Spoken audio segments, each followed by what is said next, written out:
médico general y por norma general, cuando uno no es el neuropediatra o el neurólogo, el concepto de mielitis aguda, y sobre todo en los niños, viene cargado de un gran temor. Y eso es lo que quiero que superemos hoy, el temor a hablar de mielitis.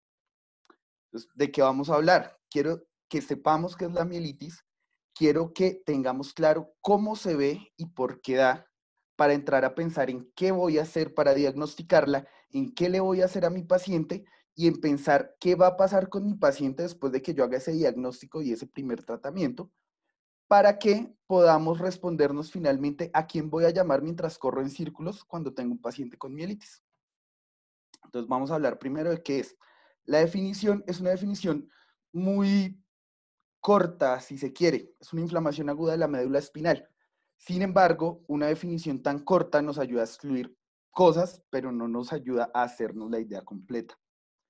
Esta imagen, que es el prototipo del funcionamiento de un sistema de la computación y que es la razón por la cual mucha gente es neurofóbica, es enredada.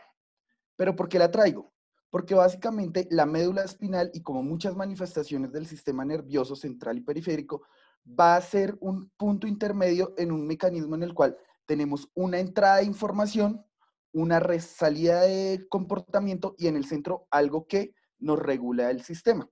Básicamente tenemos sensibilidad, que es lo que vemos en naranja, tenemos comportamiento y movimiento, que es lo que vemos en verde, y tenemos la introspección o la propiocepción en azul. ¿A qué viene esto en el concepto de mielitis? Cuando hablamos del sistema nervioso central, hablamos de encéfalo y médula espinal. Y en ese sistema nervioso central, encéfalo, médula espinal, tallo cerebral, vamos a tener el origen de las funciones del movimiento. Y todo el movimiento, todo el comportamiento humano, todo lo que podamos entender como comportamiento es básicamente movimiento. Les estoy hablando y les estoy hablando con movimiento de cuerdas. Estoy moviendo mis manos, estoy moviendo mis pies. Y se alimenta de la información que yo obtengo del medio ambiente y de mi propio cuerpo. Pero cuando yo tengo esa información, tiene que entrar por afuera y entra a través de receptores en la piel, de receptores sensoriales y todo lo que es periférico, o sea, todo lo que está por debajo de la cabeza, va a entrar a través de unos receptores que van a tener su origen fuera en la periferia del cuerpo, pero van a entrar a través de la médula, van a recorrer esa médula.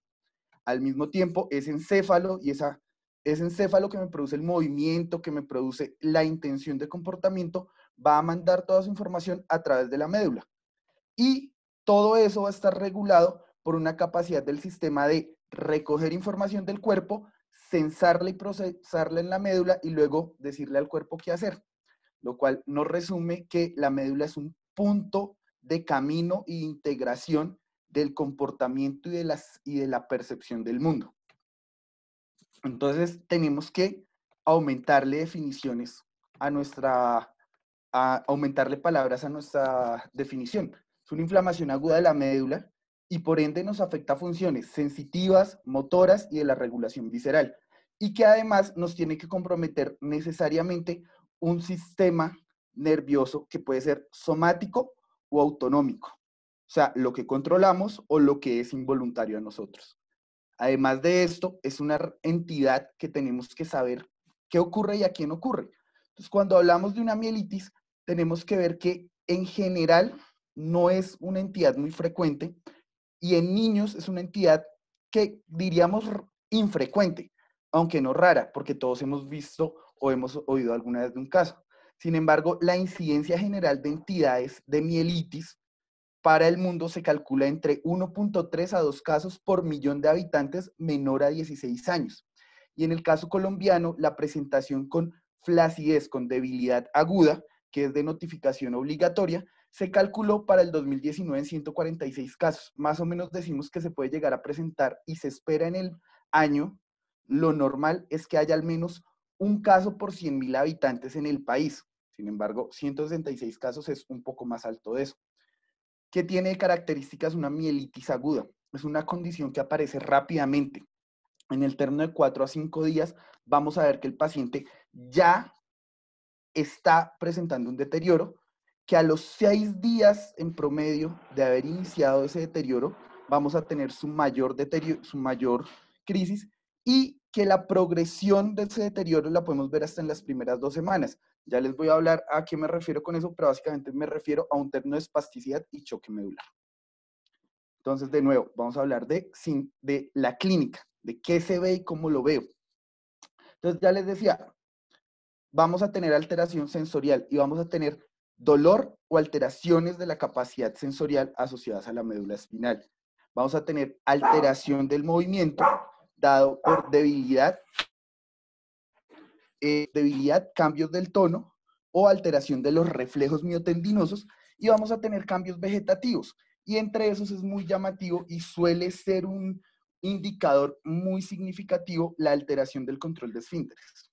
Entonces, de nuevo, vamos a hablar un poquito de esto porque también nos va a ayudar a entender unas cosas más adelante cuando veamos el enfoque imagenológico. Esto es un esquema general de lo que son las vías sensoriales a nivel medular, o sea, los tractos ascendentes. ¿Para qué se los traigo? Para que nos hagamos una idea de que, este camino, que es la médula espinal, entre la periferia y el cerebro, tiene diferentes rutas, diferentes autopistas para la información. Y que entender cómo se comportan esas autopistas también nos permite entender cómo se ven en la clínica y por qué una entidad es diferente de otra.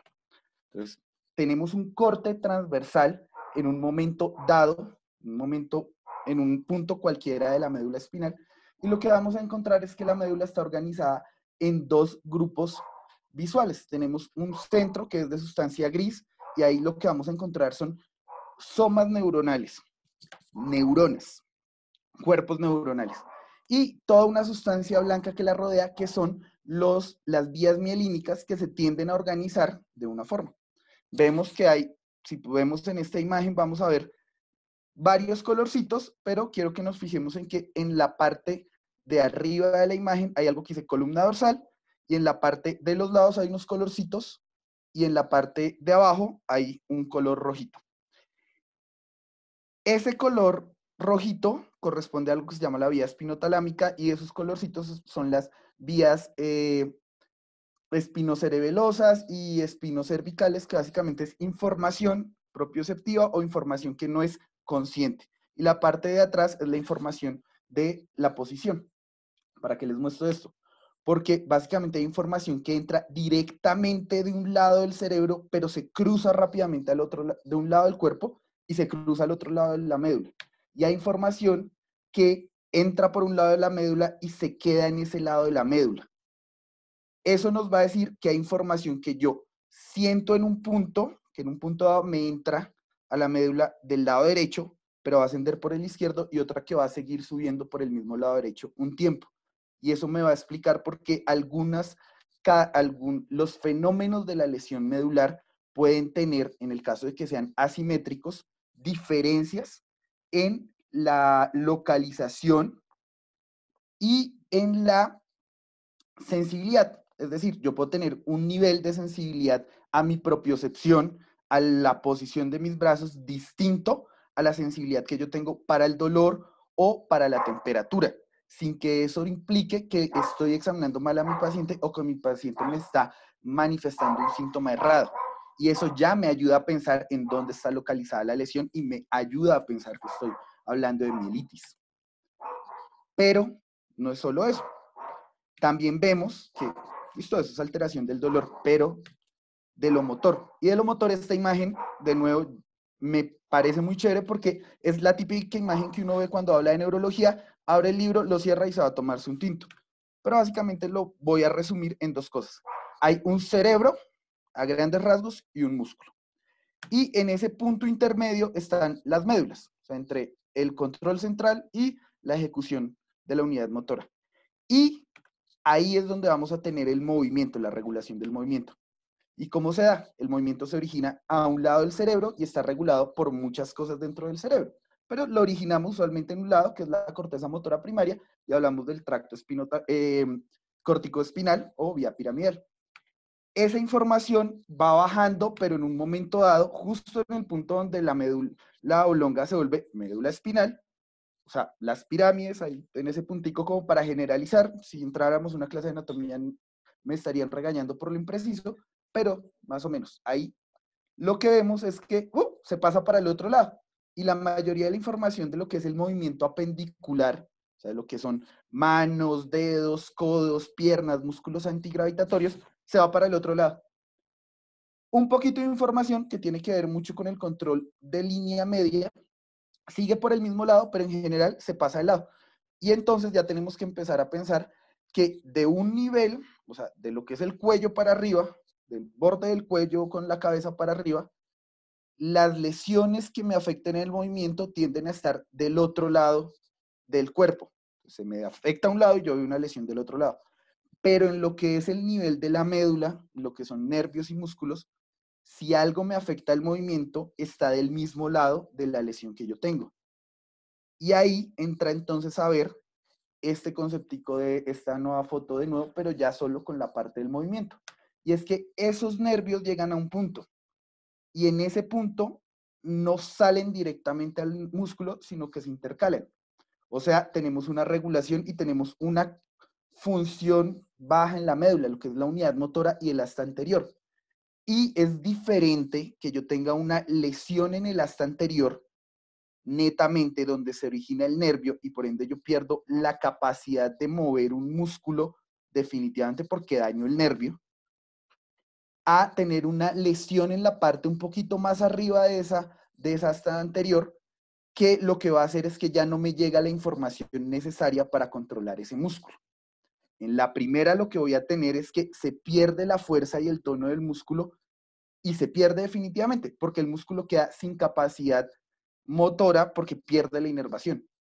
En la segunda, el músculo va a entrar en una fase aguda en la cual se siente confundido, está en shock y del punto de la lesión para abajo, todo se queda blandito, que es lo que llamamos un choque medular. Por eso les decía al principio, 12 meses, 12 semanas de evolución.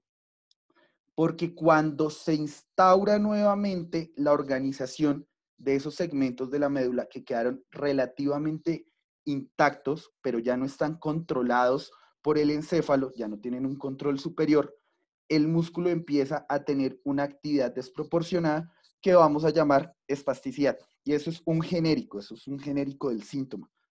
Pero ya entendemos que una lesión aguda en la médula nos puede provocar, en general, debilidad en el momento agudo, pero no quiere decir que esa debilidad vaya a ser flácida a largo plazo, sino que algunas lesiones y algunos tipos de lesiones me van a quedar blanditos y otros van a ponerse espásticos con el tiempo. Entonces, debilidad, cambios del tono y alteración de los reflejos. Finalmente, si cogemos esta imagen, vamos a ver que lo que son las cadenas para la cadena parasimpática y lo que es la regulación disautonómica tiene su origen aparente y su origen real en varios segmentos medulares. Eso quiere decir que hay la función visceral está directamente regulada en la médula. Y la traigo es para que tengamos claro que una lesión medular, tanto en la fase aguda como en la fase crónica, me va a alterar estas funciones. En la fase aguda yo voy a perder la regulación completamente, pero en la fase crónica yo puedo tener los dos mecanismos que también les mencionaba en la parte muscular. Puedo tener una pérdida de actividad porque lesioné las neuronas que se encargan de eso, o puedo tener una actividad inapropiada porque esas neuronas perdieron el control central. Entonces puedo tener vejiga neurogénica o puedo tener una vejiga neurogénica con retención o una vejiga neurogénica con pérdida miccional. Puedo tener disautonomías, puedo tener cambios del tono vascular, puedo tener un intestino neurogénico, puedo tener pérdida o alteración de la función genital. Y todo va en el mismo paquete y todo se explica por esa función de la médula. Ahora, bueno, esta es una tablita de la Asia que todos hemos visto y que yo dejo el link porque me parece mucho más importante dejarles el link para que cada quien se siente y la dijera, pero se las traigo para que entendamos, para que aterricemos esto a la evaluación de nuestro paciente. Siempre que hablamos los neurólogos de un nivel sensitivo, un nivel motor, un nivel medular, lo que estamos haciendo es coger estas tablitas y en el examen físico que evaluamos de nuestro paciente, identificar para cada función de las que hemos hablado cuál es el punto más bajo de esa médula espinal donde encontramos una integridad funcional. ¿Por qué? Porque como ya vimos, hay una lesión en el mismo punto puede provocarnos diferentes tipos de afectación en la misma región del cuerpo. Y cuando logramos entender que esta tabla lo que nos está dando es esa información y que nos está hablando de la clasificación de la ASIA, nos está permitiendo entender si la lesión es de todo el corte de la médula, si la lesión es de un solo lado, si la lesión es solo de la región anterior o de la región posterior, si la lesión es completa o incompleta, que tenemos un nivel y cómo es esa característica, damos un uso a esta clasificación y deja de ser un coco, deja de ser algo que nos hace correr en círculos. Ahora, listo, ya entendimos cómo se ve y qué es lo que pasa cuando vemos esos síntomas. Pero ¿por qué da? Este es un estudio muy interesante y que en general más o menos tiende a tener este comportamiento etiológico. Sin embargo, yo agrupé, que el estudio no lo hace, el estudio solo nos da esclerosis múltiple, pero yo también incluí aquí algo que se llaman otras enfermedades desmielinizantes. Entonces, ¿qué vemos? Que la mayoría de los casos de lesión medular aguda que no son traumáticos, y eso quiero dejar un ítem aquí muy claro, que no son por un golpe, que no son por una fractura, por un traumatismo, están divididos en dos grupos básicamente. Las enfermedades desmielinizantes, de las cuales en el estudio nos hablan principalmente de esclerosis múltiple, pero tenemos que tener en cuenta otras, como el ADEM en niños, mucho más frecuente, como la neuromielitis óptica y como otros del espectro diferencial, y todas las etiologías que son no desmielinizantes. Y cuando hablamos de no desmielinizantes, yo los reparto para que sea en un efecto práctico de entendimiento, causas infecciosas y no infecciosas. ¿Por qué lo reparto así? Porque es muy importante entender que las causas infecciosas tienen un concepto de tratamiento diferente que las no infecciosas y tienen un curso, una etiología y unas implicaciones diferentes, agudas. ¿Cómo se diagnostica esto? Entonces, básicamente los algoritmos de diagnóstico que siempre nos ayudan, pero que hay que desglosar y hay que entender. Lo primero que vamos a tener es pérdida de la fuerza muscular. Y esa pérdida de la fuerza muscular va a estar o no acompañada de unos síntomas adicionales. Y va a estar o no focalizada. Y eso es lo que a mí me permite coger esta tablita y ese algoritmo y aterrizarlo en esta imagen. Y si ustedes ven mi mouse acá, vamos a ver que la fuerza muscular tiene varios puntos, un origen central y un origen periférico a grandes rasgos. Todo lo que a mí me hable de alteraciones o suficientemente focales para pensar en un solo nervio o suficientemente difusas y específicas en el examen físico para pensar en la unidad motora, ya no estoy pensando necesariamente en mielitis. Sin embargo, en la fase aguda pueden parecerse. Básicamente los dividimos entonces en unidad motora y en motoneurona superior e inferior, o unidad motora, que es el nervio, el músculo y la sinapsis, y motoneurona superior, que es todo lo que venga de la corteza hacia el cerebro, hacia la médula. Y vamos a tener que lo que tenemos que evaluar es reflejos, atrofia, debilidad, fasciculación, el tono y la capacidad de extender o no, que también me habla de atrofia y de atrofismo. Y con eso yo puedo ya, otro algoritmo, sentar y decir, bueno, mis síntomas me ayudan a pensar en una condición difusa, generalizada, tóxica, del nervio, de la raíz, del músculo o algo central. Luego, cuando yo tengo algo que ya me dice, listo, usted tiene o alteración de conciencia o otros síntomas que le hacen pensar que el problema está en el sistema nervioso central, incluyendo la médula, la línea a seguir y el algoritmo diagnóstico, en este caso, siempre arrancan por neuroimagen. Y es muy importante tener esto claro. Cuando yo estoy pensando en mielitis, arranco por neuroimagen. ¿Por qué? Porque la neuroimagen es de las cosas que más me va a aportar al diagnóstico. Claro, la serología, el estado general del paciente, todas las demás cosas me van a ayudar, pero la neuroimagen es un pilar del diagnóstico de la mielitis de la mielitis aguda en pediatría. ¿Qué neuroimagen? ¿Para qué neuroimagen? Principalmente, yo entro a mirar en orden de descarte que el paciente no esté teniendo una causa mecánica o vascular. ¿Por qué? Porque son causas agudas, corregibles quirúrgicamente y que son una urgencia. Mecánicas, entiéndase, trauma que ya lo habíamos hablado, pero también entiéndase cualquier fenómeno que esté haciendo un efecto de masa. No las infiltraciones del sistema nervioso central oncológicas no solo van a ser infiltraciones y lesión y edema, también puede haber masas que estén haciendo compromiso. También podemos tener fenómenos vasculares con manifestaciones mecánicas, como hematomas, como sangrados, que van a generar lesión y necrosis aguda de la médula, comportándose como una mielitis, y podemos tener fístulas traumáticas o fístulas adquiridas o fístulas congénitas, podemos tener eventos de ACV, que son urgencias y que tienen un enfoque de manejo de urgencia. Nos hablaba hace un rato Camila, la doctora Rueda, de todo lo que es el ACV en pediatría. En la médula también podemos tener ACV. Y luego vamos a entrar a hacer el algoritmo imagenológico de buscar causas desmielinizantes, causas no desmielinizantes, y en las no desmielinizantes evaluar la posibilidad de que nuestro evento agudo sea de una etiología infecciosa o no. ¿Cómo hacemos eso? Pues, como les digo, la neuroimagen es el pilar del diagnóstico, y según eso y según el resto del contexto vamos a tener que considerar analítica de líquido cefalorraquídeo en los casos en los que no esté contraindicado. Vamos a tener que considerar todo el estudio de laboratorio clínico, tanto infeccioso como para entidades autoinmunes como desmielinizantes. Vamos a tener que entrar a considerar directamente fenómenos metabólicos que puedan entrar o no a ser del diferencial.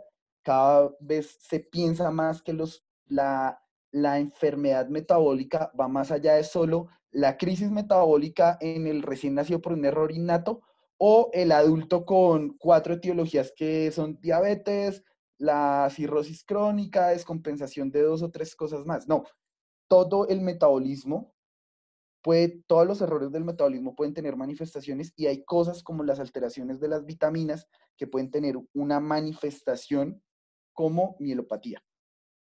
Y según lo que encontremos aquí, vamos a tener que pensar o no en otras ayudas diagnósticas.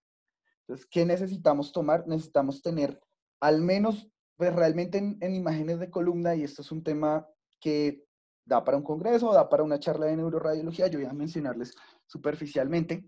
Debemos tener imágenes de la columna en sagital y en axial, y debemos tener una columna enfocada en nuestra clínica. Probablemente, si yo tengo un compromiso sistémico y el paciente se está deteriorando, deba considerar una neuroimagen una imagen de todo el neuroeje. Si mi compromiso es muy focalizado y yo puedo encontrar un nivel muy específico, puedo pedir imágenes restringidas a ese punto. Sin embargo, muchas veces es necesaria una imagen extensa.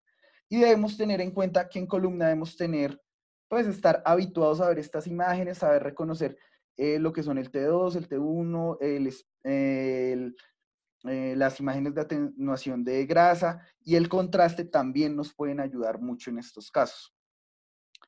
¿Qué vamos a ver? Tenemos que evaluar 2 cosas. Tenemos que evaluar la longitud de la extensión, y esa longitud de la extensión la medimos en segmentos vertebrales, que básicamente pues, son comparados contra la columna vertebral en la neuroimagen, y la podemos dividir en 2 eventos: mielopatía corta y mielopatía longitudinalmente extensa. El punto de corte son 3 segmentos. Entonces, si hay menos de 3 segmentos, hablamos de una mielopatía segmentaria, que puede ser única o puede ser múltiple. O sea, puedo tener varios punticos en la columna de menos de un segmento cada uno. Pero si alguno de esos segmentos o es una sola lesión, pero es prolongada y mide 3 o más segmentos medulares comparados contra los cuerpos vertebrales, tengo que hablar de un término que se llama mielopatía longitudinalmente extensa.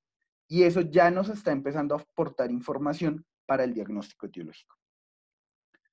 Lo siguiente que yo voy a hacer es coger el corte transversal. Y si bien esto es una imagen que está muy enfocada en desmielinizantes, lo que quiero es que veamos los círculos de colores. Una cosa es tener una afectación en el corte axial de toda la médula espinal y otra cosa es tener una afectación, como en el círculo amarillo de la derecha, bueno, debe ser en la izquierda en la pantalla de ustedes, que dice esclerosis múltiple, que es una afectación de un lado nada más de la médula, y otra cosa es tener una afectación parcial o segmentaria de la médula. Y eso lo tenemos que escribir, porque una cosa es un compromiso de una región medular, de una región de sustancia gris, de una región anterior, de una región posterior. ¿En qué nos ayudan estas identificaciones? Tenemos que hablar de los segmentos, si es corta o es longitudinalmente extensa. Entonces, lo que vamos pensando es que las lesiones longitudinalmente extensas nos hablan tanto de mielitis transversa como de neuromielitis óptica, entidades desinflamatorias, como de lesiones agudas vasculares o de fístulas arteriovenosas, y también nos pueden hablar de algunos tipos de infecciones, sobre todo cuando están restringidas a una región parcial de la médula. También tenemos que mirar que cuando tenemos el compromiso, sea parcial o sea completo de la médula, nos habla de etiologías diferentes, y que el realce y el compromiso de esa lesión con el contraste nos va a hablar también de otro tipo de etiologías. Entonces empezamos a ver que la neuroimagen nos está aportando información. Ya les voy a hablar un poquito más de esta parte de la neuroimagen, pero quiero que miremos esto. Entonces en este momento y con lo que tenemos de neuroimagen y de clínica, ya podemos empezar a enfocar un paciente entre entidades desmielinizantes y no desmielinizantes. Y eso, que es lo primero que yo quiero que nos quede, es importante porque ya vamos a ver, cuando les mencione la parte del tratamiento, enfoques diferentes en eso. Y en las desmielinizantes lo que vamos a ver es que empezamos a tener características propias de cada entidad, de comportamiento en esa imagen, de extensión de algunos síntomas, y que nos obligan también a entrar a buscar compromiso encefálico. Entonces nos obligan a extender la imagen hacia el cerebro. Mientras que cuando hablamos de no desmielinizantes, empezamos a hablar que de las etiologías infecciosas ya tenemos que empezar a entrar a considerar todas las entidades virales, y dentro de las entidades virales es muy importante mencionar el polio. Y el polio puede tener algún tipo de representación imagenológica con edema, inflamación de las astas anteriores, que nos haga sospecharlo más fuertemente. Y es de importancia porque es una enfermedad de vigilancia epidemiológica, pero además empezamos a encontrar que podemos tener sospechas de alguna infección en particular, pero también podemos tener condiciones bacterianas o piógenas que pueden comportarse como infección de la médula propiamente dicha, o como efectos, como colecciones o como fenómenos degenerativos vertebrales que tengan la sintomatología. Además de eso, ¿qué vamos a encontrar? Que cuando hablamos de no infecciosas y listo, sacamos las desmielinizantes, ya no se nos acaba el diagnóstico ahí. Ya con la imagen podemos empezar a pensar en defectos congénitos, podemos empezar a pensar en las causas compresivas distintas al trauma, podemos tener información para pensar en las metabólicas, y ya nos va a guiar el laboratorio clínico que vamos a pedir y a interpretar. De nuevo, entonces, para mirar los cortes axiales, en la base de lo que les digo, pueden mirar que la esclerosis múltiple puede tener, que es de la que uno siempre piensa en estos temas, varias presentaciones: compromiso restringido a los cordones posteriores, compromiso de la región lateral, un compromiso parcial de la médula, una mielitis transversa completa, pero también podemos ver inflamación de astas anteriores o inflamación restringida a los cordones posteriores que sea de causa metabólica o infecciosa, por ejemplo la sífilis. Podemos tener compromisos focales de isquemia, que vamos a ver compromiso anterior o compromiso extenso, según el tipo de perforantes que se vean comprometidas, según sea el nivel del compromiso. Podemos ver mielopatía por herpes, y ya la imagen nos está dando un poquito más de información sobre qué pensar. ¿Qué viene? Entonces, de nuevo, en este momento ya podríamos estar pensando que tenemos una causa mecánica y ya tratamiento quirúrgico, una causa mecánica de cualquiera que sea, o una causa vascular, o estar pensando en entidades desmielinizantes versus las no desmielinizantes, que son las infecciosas y las otras no adquiridas o congénitas. Que le cambio el nombre aquí es para que tengamos en cuenta que puede haber metabólicas, que puede haber todo esto que hemos ido hablando. Y qué bien, entonces empezamos a pensar en los estudios complementarios que nos ayudan a llegar a una categoría teológica. Entonces, en el caso de las desmielinizantes, tenemos que pensar estudios dirigidos en suero, tenemos que hacer estudios de líquido cefalorraquídeo y considerar los estudios de aquaporina, de anticuerpos anticoaporina para anti-NMDO, pedir anticuerpos dirigidos para algunas entidades clínicas particulares, pedir bandas oligoclonales, hacer evaluación del nervio óptico. Eso ya es un enfoque diferente teológico. Mientras que cuando ya empiezo a pensar yo, oiga, de pronto esto no es desmielinizante, yo tengo una entidad infecciosa, tengo que entrar a evaluar directamente estudios serológicos y estudios de biología molecular para identificar la entidad que yo estoy considerando. Y obviamente esto viene acompañado de tomas de muestras de líquido cefalorraquídeo para hacer los estudios microbiológicos y para evaluar el citoquímico de ese líquido cefalorraquídeo. Y también aplica para la sospecha de una entidad oncológica. Es necesario tener la confirmación histológica o la toma de las muestras para las citometrías de flujo.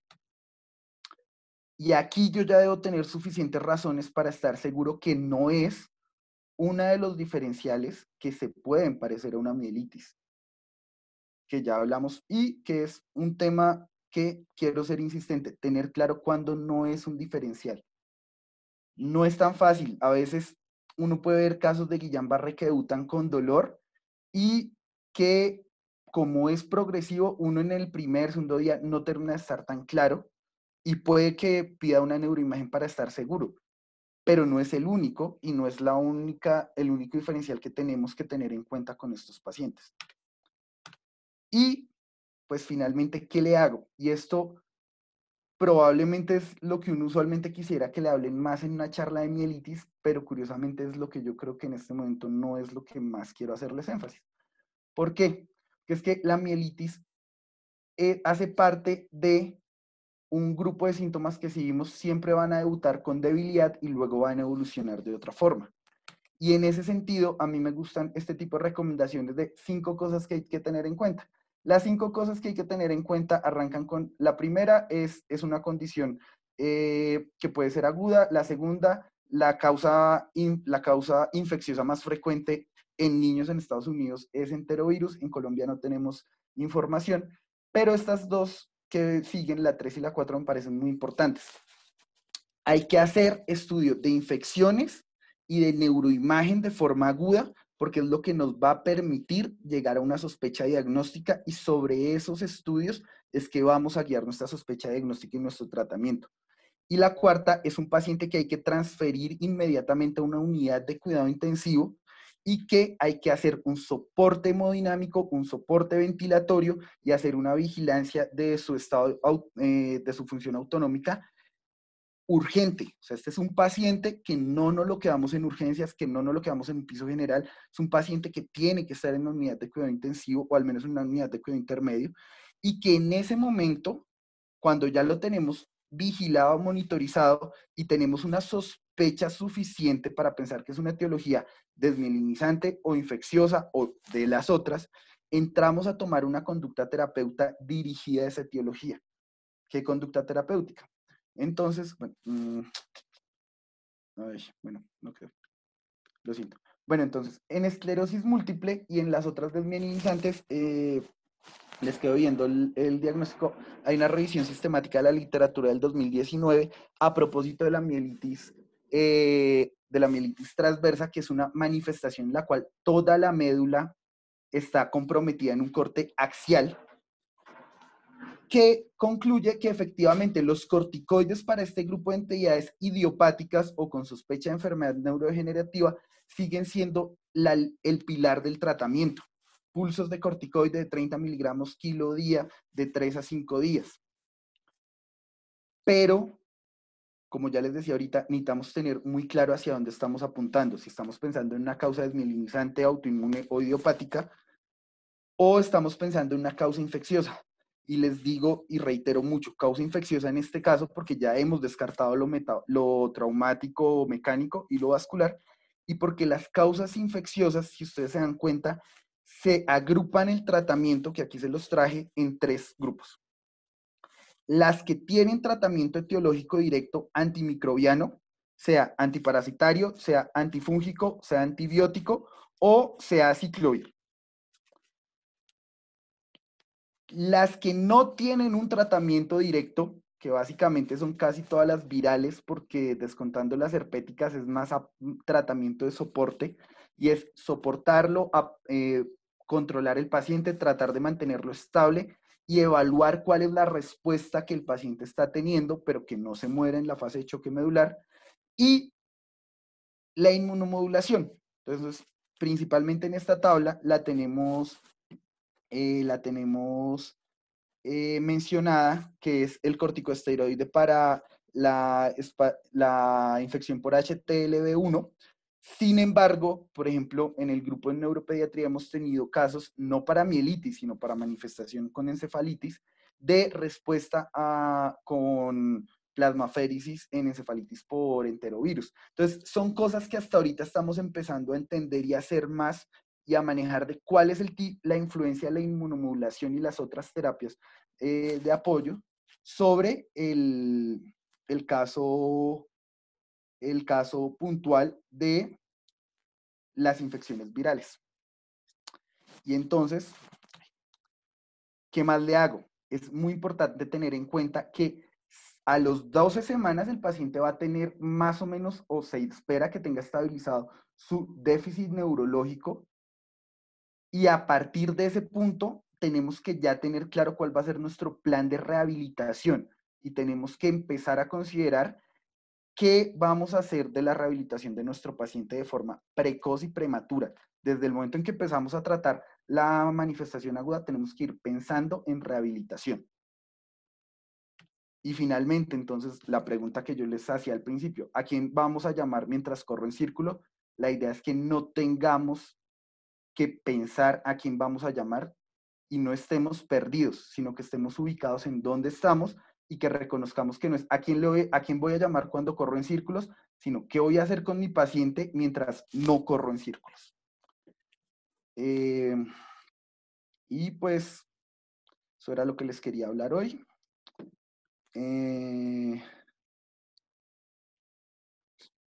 Entonces, pues, no sé qué más me quieren comentar, si hay alguna otra pregunta o algo que me quieran comentar. Doctor Telles, muchas gracias por su charla muy completa y las preguntas se van a manejar a través del chat. Si alguien tiene preguntas para pues dar cumplimiento con la siguiente charla, ya nuestra última charla del día, teniendo en cuenta que nos encontramos un poco atrasados. Listo, Igual, entonces.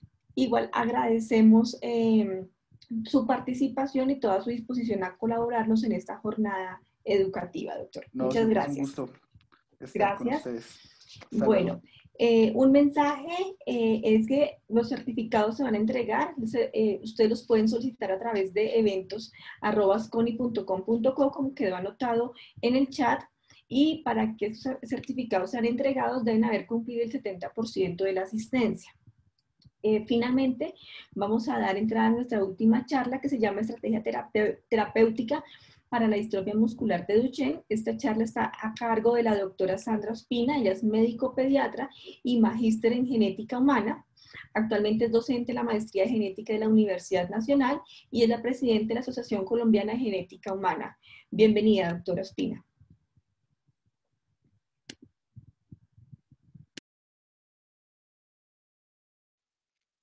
Muchas gracias. Un segundito. Ya les comparto la pantalla.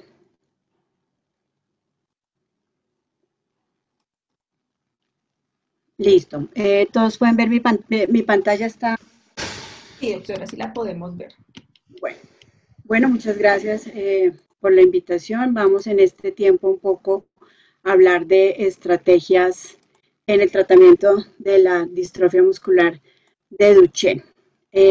Esta conferencia pues es patrocinada por Valentech Pharma, que es una compañía que tiene alianza comercial con Sarepta. No tengo ningún otro conflicto de interés, pero pues, es necesario por los tipos de medicamentos. Esta pequeña declaración es que ninguna de estas terapias está aprobada en Colombia por el INVIMA. Esta presentación pues no tiene propósito, y lo que vamos a discutir en ella, promover pues alguna de estas terapias o reclutar pacientes para el desarrollo de programas clínicos.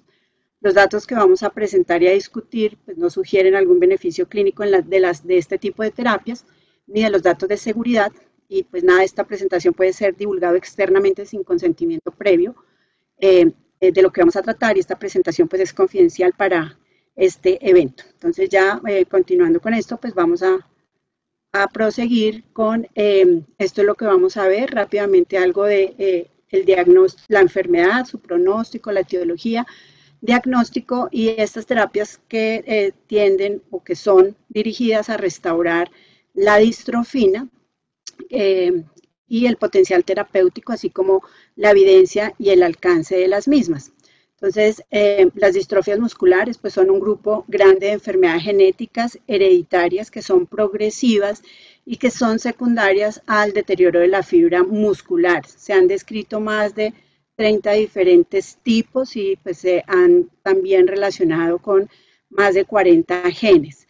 Todas estas terapias tienen mecanismos de herencia que son diferentes, que dependen, también son diferentes en la edad de aparición, los grupos musculares que pueden comprometer, así como la progresión pues, de la misma enfermedad. Dentro del gran grupo de distrofias musculares, las distrofinopatías pues, son un porcentaje muy importante, y pues con las nuevas estrategias terapéuticas es muy importante que las tengamos como diagnóstico diferencial de todos esos pacientes que pueden tener o que tienen un compromiso importante de la fibra muscular. La distrofia muscular de Duchenne pues, es una enfermedad genética de herencia recesiva ligada al cromosoma X. Al ser una enfermedad genética, pues es una enfermedad que hasta el momento pues, no tiene una cura perdón, específica, por lo que habitualmente el abordaje es un abordaje multidisciplinario, como vamos a mencionar, y algunas estrategias pues, para mejorar la producción de distrofina en los pacientes. Afecta aproximadamente uno de cada 3.500 a uno de cada 5.000 niños en todo el mundo. La causa subyacente pues, de la distrofia muscular es una mutación en el gen de la distrofina que resulta en una inadecuada producción de la misma. La distrofia se caracteriza por una atrofia muscular que es progresiva y que va a generar compromiso en el desarrollo motor del paciente, con una marcha anormal, caídas frecuentes, el retardo en otros hitos que también pueden ser importantes, como el lenguaje en los primeros años de vida. La enfermedad es progresiva, dijimos, a lo largo de la vida, aproximadamente entre la segunda y tercera década de la vida, el paciente inevitablemente pues, tiene una mortalidad temprana la mayoría de las veces por una insuficiencia cardiorrespiratoria.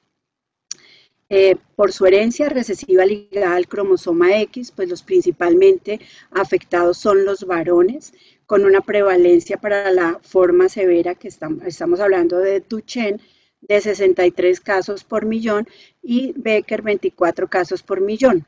Es muy importante que aunque tiene una herencia recesiva ligada al cromosoma X, como vamos a ver, un porcentaje no despreciable, 1/3% de los pacientes son o tienen la enfermedad por una mutación de novo. Entonces, el no tener el antecedente en la familia de varones afectados no excluye que pensemos en este tipo de enfermedad. Se diagnostican 20.000 casos cada año en el mundo, y pues aquí vemos en la foto, que es una foto pues clásica en la que vemos un varón que a medida que ha progresado pues en el tiempo va adaptando su marcha pues a la debilidad que está presentando, que como saben principalmente es de los músculos proximales de la cintura pélvica y escapular, con una marcha particular, una hiperlordosis. Importante la herencia, siempre pues debemos tener en cuenta, estamos hablando de enfermedades genéticas, con riesgo de recurrencia en futuras generaciones.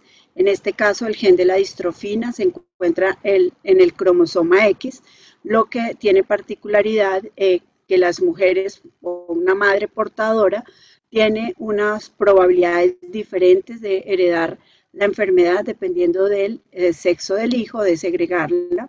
Si es una hija, pues ella tiene 50% de probabilidades de ser portadora del alelo mutado, 50% que no, pero habitualmente son mujeres sanas.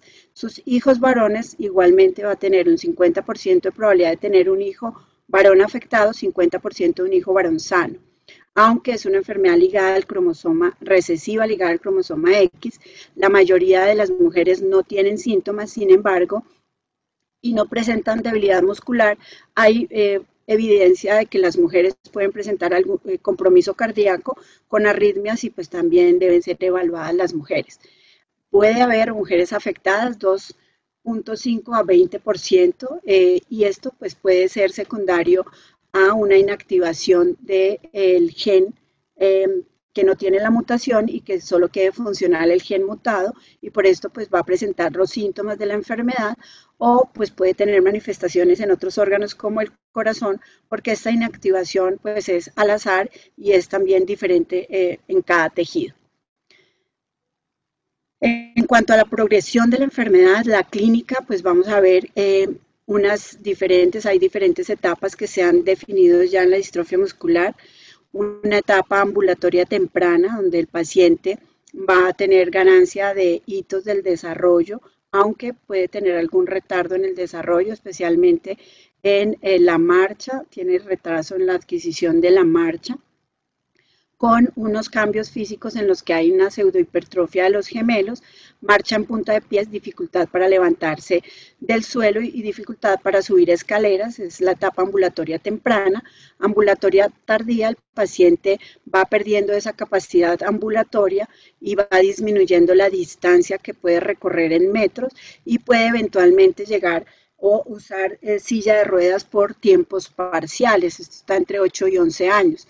El no ambulatorio temprano, entonces el paciente en preadolescencia y adolescencia, donde hay pérdida de ambulación con uso de silla de ruedas por tiempo completo, aumento de la pérdida de la función de las extremidades superiores.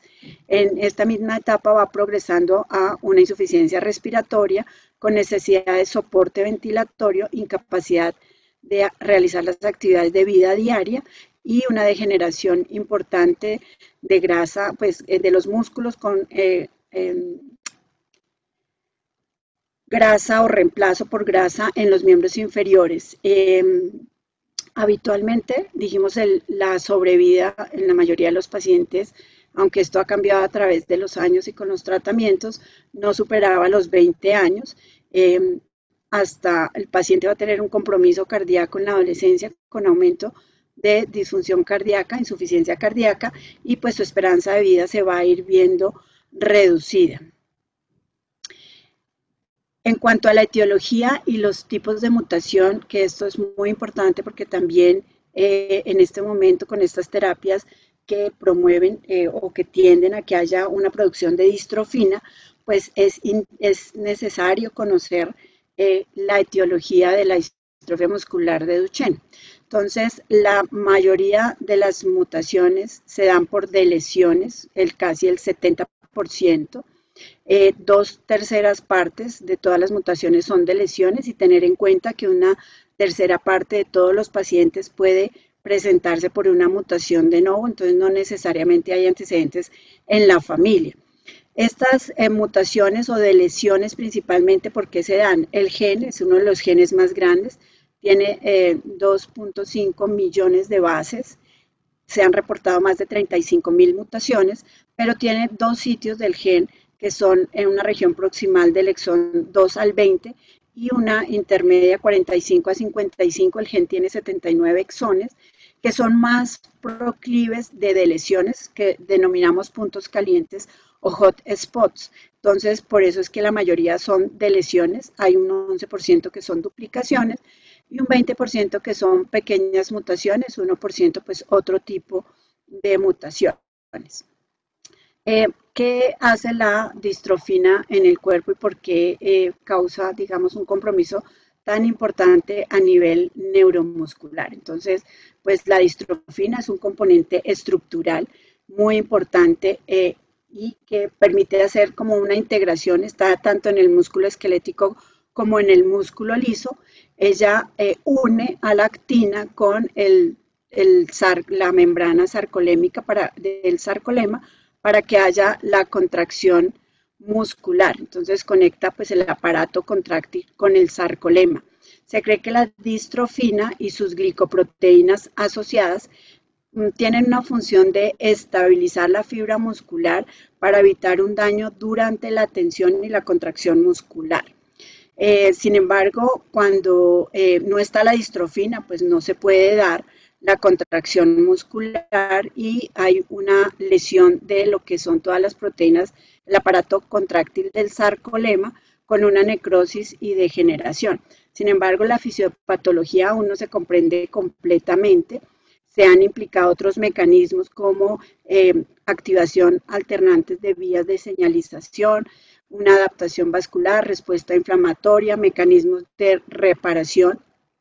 La distrofina también juega un papel importante en las vías de señalización celular, incluyen el metabolismo y la regulación de canal iónico, la composición de la matriz extracelular y la respuesta al estrés celular. Entonces, cuando no está la distrofina, a medida que pasa el tiempo, pues va a haber una progresión y un daño de la fibra muscular.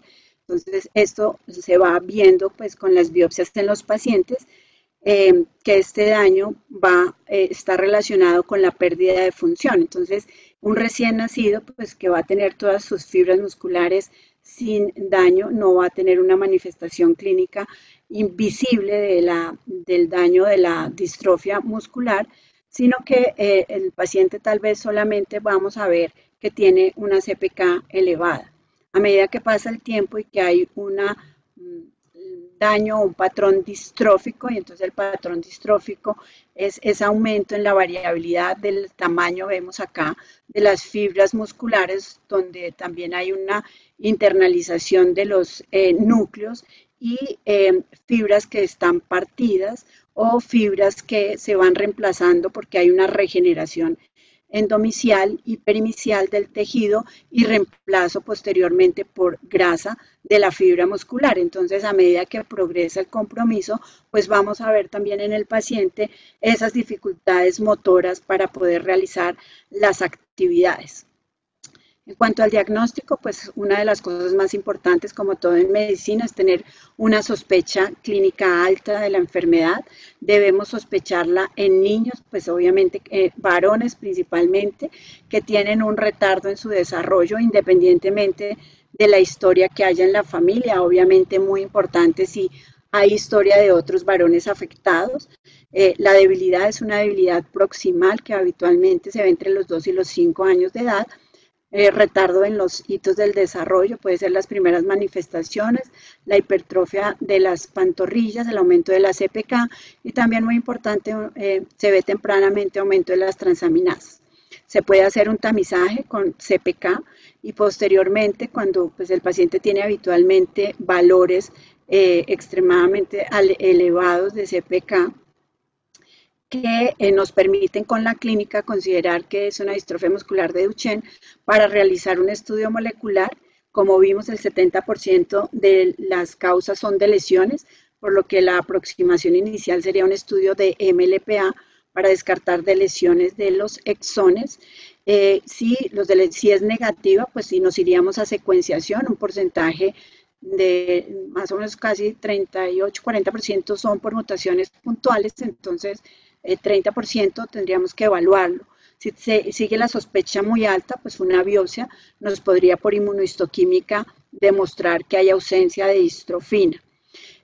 A veces, aunque yo tenga un MLPA que me muestra de lesión de un exón, es necesario hacer secuenciación para descartar que no sea pues por una mutación puntual que no se esté amplificando el exón y por eso pues sea la de lesión. Súper fundamental el asesoramiento genético, la detección de portadoras para poder, digamos, que ofrecer opciones reproductivas o diagnóstico preimplantación. El diagnóstico temprano, como dijimos y como vimos por la evolución y el compromiso, pues es crítico para la implementación de estas terapias o para el apoyo farmacológico del paciente. Es importante y creo que la estrategia de hacer un tamizaje con CPK en niños con problemas neuromusculares va a ser fundamental.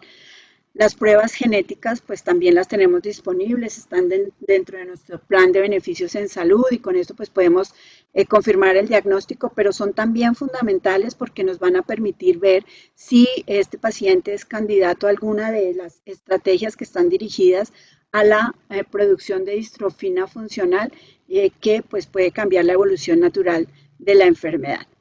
Es fundamental el diagnóstico entonces.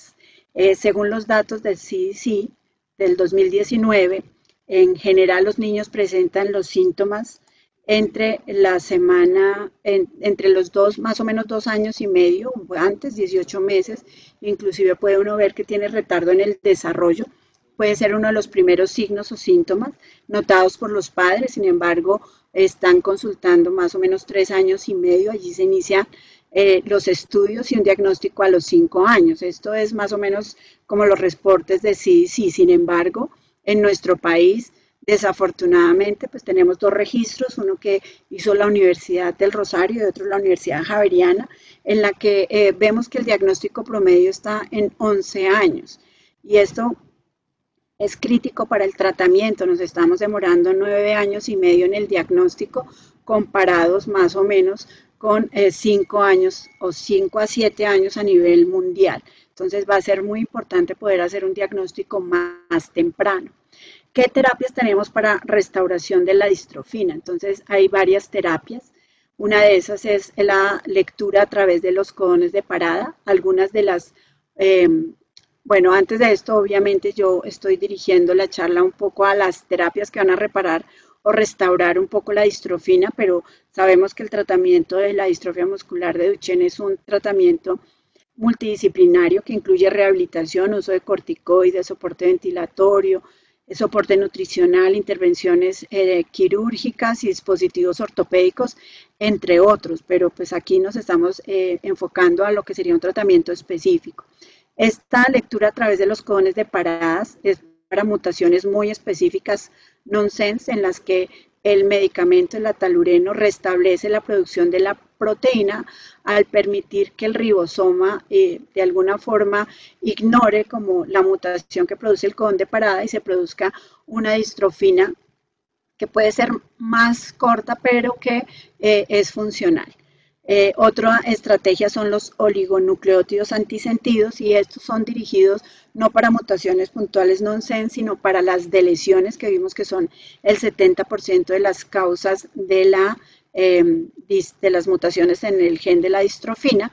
Tenemos varias, digamos que estrategias del exón 51, 53, exón 45, hay otros farmacéuticas pues, desarrollando también de 53, el exón 51, esta es una terapia que está dirigida específicamente, es un tipo de molécula sintética que imita el ADN que puede unirse al RNA en la célula también, y la terapia génica para la producción de microdistrofina que también pues ya digamos que está en fases avanzadas.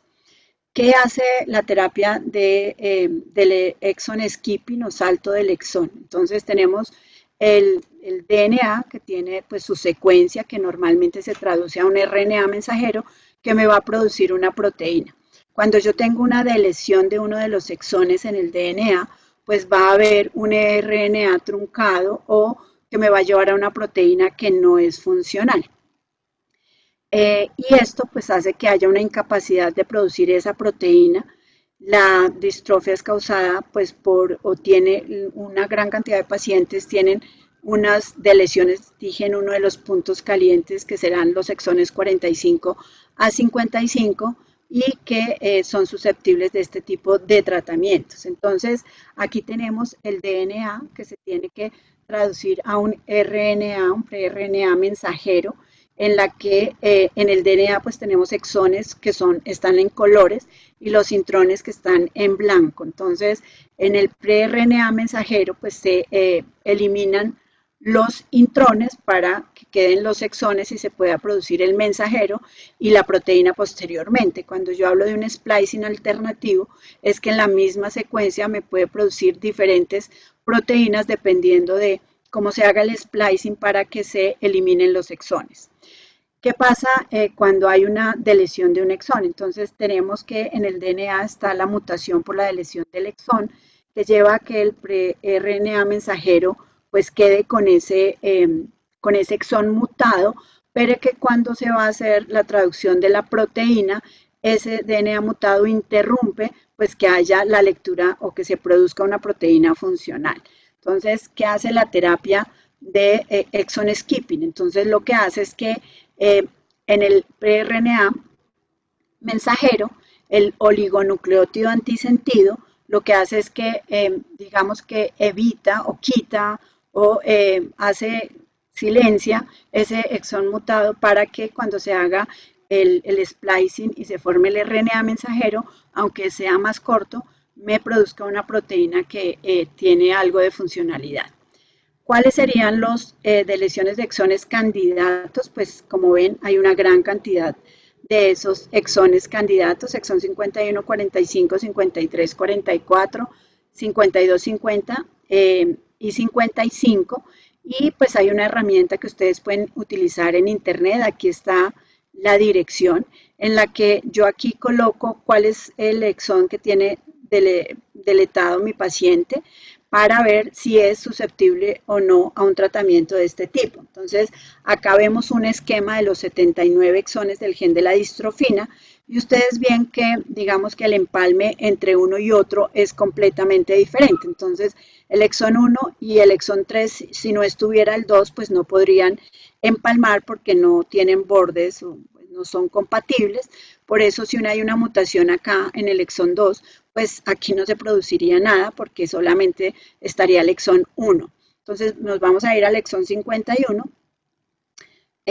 Aquí tenemos el exón 51, que es el eteplirsen, es de lesión o de lesiones susceptibles de omitir el exón 51. Entonces, si un paciente, por ejemplo, tiene una lesión del exón 50, pues hasta el 49 llegaría a la lectura y seguiría el empalme con el 51 que no es compatible, entonces hasta acá habría la producción de una proteína, una distrofina que no es funcional. Pero si yo quito el 51, pues el 49 y el 52 pueden empalmarse y podría haber una producción de una distrofina que es funcional. El eteplirsen, que es la de lesión o para hacer la deleción del exón 51, fue iniciado los estudios con el estudio 201, fue un estudio que incluyó 12 pacientes, 4 pacientes mayores de 7 años que tenían una marcha conservada, que todos eran todos eran candidatos de este tratamiento. En este estudio 4 pacientes se trataron con eteplirsen a una dosis de 30 miligramos kilo semana, 4 con una dosis de 50 y 4 pacientes que fueron control. ¿Qué evaluaron? Entonces ellos hicieron biopsias, 3 biopsias durante el seguimiento que fueron 24 semanas, en los que se hizo una biopsia basal y luego posteriormente pues, se hicieron 2 biopsias más, mayores de 180 semanas, y se vio que los pacientes que no estaban tratados, pues ustedes ven que no, pues la producción de distrofina es de 0.08%, los pacientes tratados tuvieron una producción de distrofina de 0.93%, es decir, hubo más de 0.85% en mejoría en la producción de la distrofina. Luego, pues hay otro estudio que se llama el PROMODI, en donde más adelante tal vez vamos a ver, se tomaron 6 biopsias en diferentes momentos en los que también se vio consistentemente que había una producción de distrofina en estos pacientes. Se evaluó test de caminata en 6 minutos y capacidad vital funcional, en los que se comparó el grupo no tratado. Entonces vemos que en el test de caminata de 6 minutos, pues llega un momento en que ambos pues pierden, sin embargo los pacientes tratados mantienen la marcha. Con respecto a la historia natural de la enfermedad, en las que el paciente tendría una pérdida, porque este estudio está a 4 años, de la marcha casi que completamente. Los pacientes tratados conservaban todavía con una mayor 165 metros más de los pacientes no tratados en la capacidad, en la pérdida de capacidad funcional.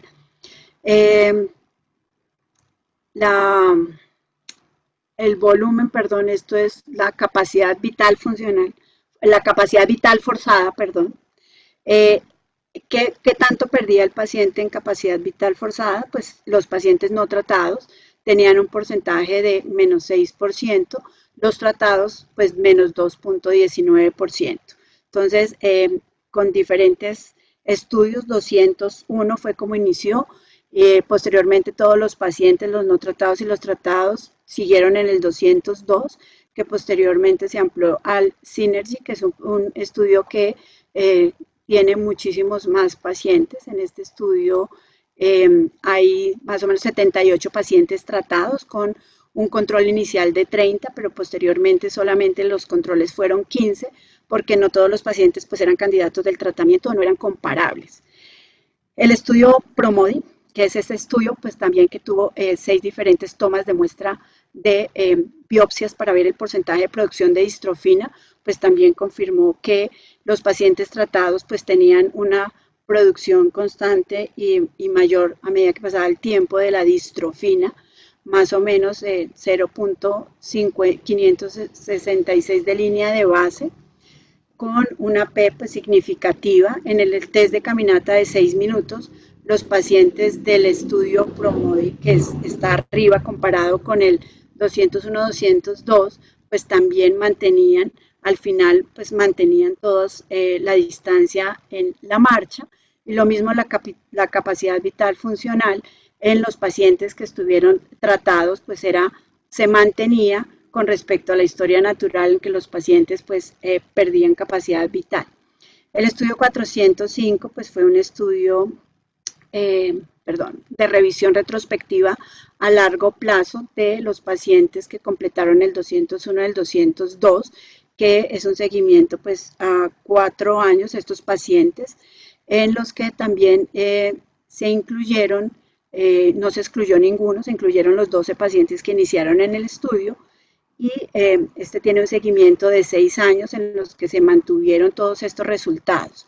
Entonces, también se tuvo en cuenta la pérdida de deambulación de los pacientes, y era que 0 metros, o sea, el paciente ya estuviera en silla de ruedas, comparado en los diferentes estudios comparados con la historia natural de la enfermedad, y se evidenció que los pacientes tratados pues mantenían la marcha hasta los 15 puntos, o pues no perdían la deambulación, 15.2 años con respecto a la historia natural de un estudio de Duchenne Connect 12 años y de Synergy de 13 años.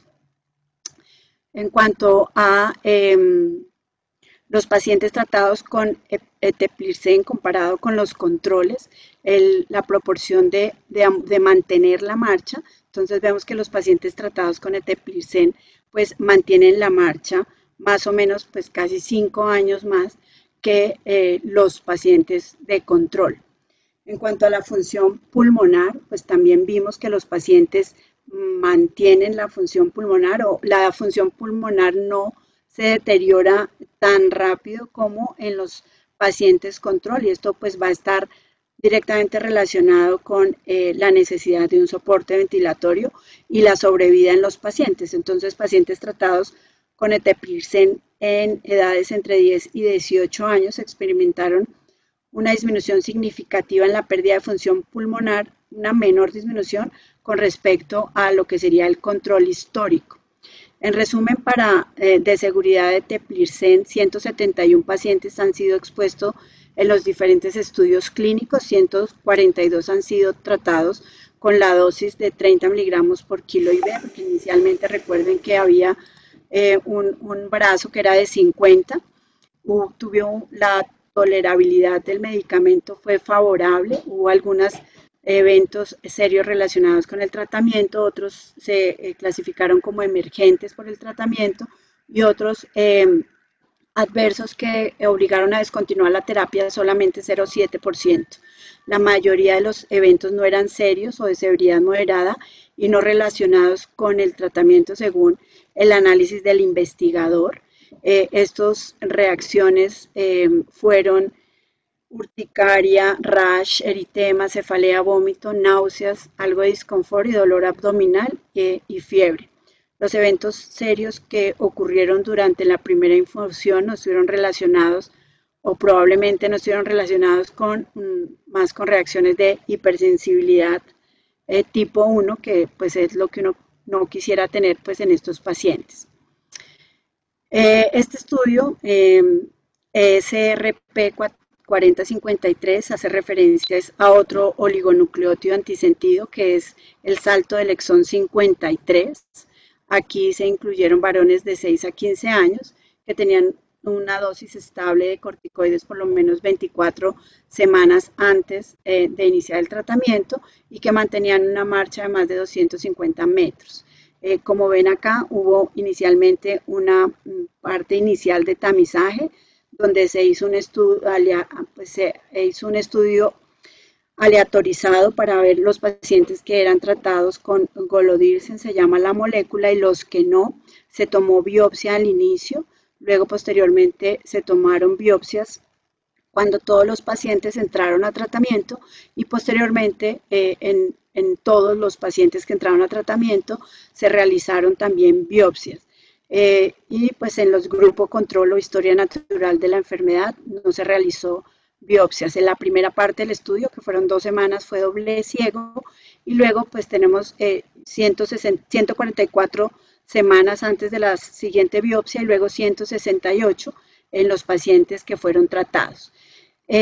Aquí pues también se quería ver la seguridad y también se evaluó un poco la producción de la distrofina, microdistrofina. Y aquí vimos que la distrofina hubo con respecto a la línea de base, pues hubo un aumento en la producción y en inmunohistoquímica pues se veía que había producción de distrofina. Entonces fue una correlación positiva entre el porcentaje del tratamiento pues con el exon skipping y la producción de distrofina. En cuanto al test de caminata en 6 minutos, pues también se vio que los pacientes con respecto a la historia natural de la enfermedad mantenían una diferencia de 82.4 metros y los de los pacientes susceptibles de tratamiento. Los controles susceptibles a la deleción del exón 53 tuvieron una pérdida mayor a los 2 años de la marcha, en contraste pues con los pacientes que tuvieron el tratamiento. En cuanto a los pacientes, la pérdida de la deambulación, se vio que a los 3 años los controles 26% perdieron marcha comparado con los pacientes tratados 9% que todavía mantenían la marcha.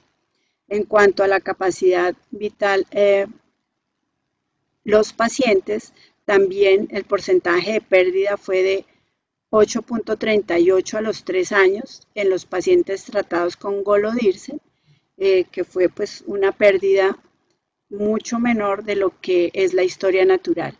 La reacción o los eventos adversos fue fiebre, dolor de cabeza, proteinuria, síncope, eritema, rash, una lesión en piel exfoliativa, taquicardia, gastroenteritis, disminución de la presión de la tensión arterial e hiperglicemia. Sin embargo, estos eventos pues también luego de la suspensión o la disminución, la espaciamiento en el tratamiento, los pacientes pues recuperaron la proteinuria, por lo menos, que tal vez fue uno de los mayores eventos. En conclusiones, la distrofia muscular de Duchenne es una enfermedad genética de herencia recesiva ligada al cromosoma X que requiere pues un manejo multidisciplinario. Los corticoides han cambiado la historia natural de la enfermedad y se usan conjuntamente con un manejo de rehabilitación y tratamiento integral, manejo nutricional, respiratorio, ortesis, rehabilitación y pues obviamente también apoyo de psicología. Sin embargo, pues debemos tener en cuenta que hay unas nuevas terapias que tienen una acción sobre la distrofina, pero que son específicas para mutaciones específicas y unas indicaciones muy precisas que hay que tener en cuenta. Hay varios estudios en cursos, incluyendo pues la terapia génica. El eteplirsen como tratamiento a largo plazo, pues demostró, perfil de seguridad, eh, con presentación de eventos adversos de severidad media moderada sin necesidad de suspender la terapia en los pacientes. El estudio PROMODI, que es el estudio más grande, es multicéntrico, está desarrollado en Estados Unidos y que ha permitido pues ver un poco más cómo la eficacia y la seguridad del tratamiento. Los datos revelaron un aumento después del tratamiento de la producción de distrofina y conservar todavía la marcha por algún tiempo en los pacientes.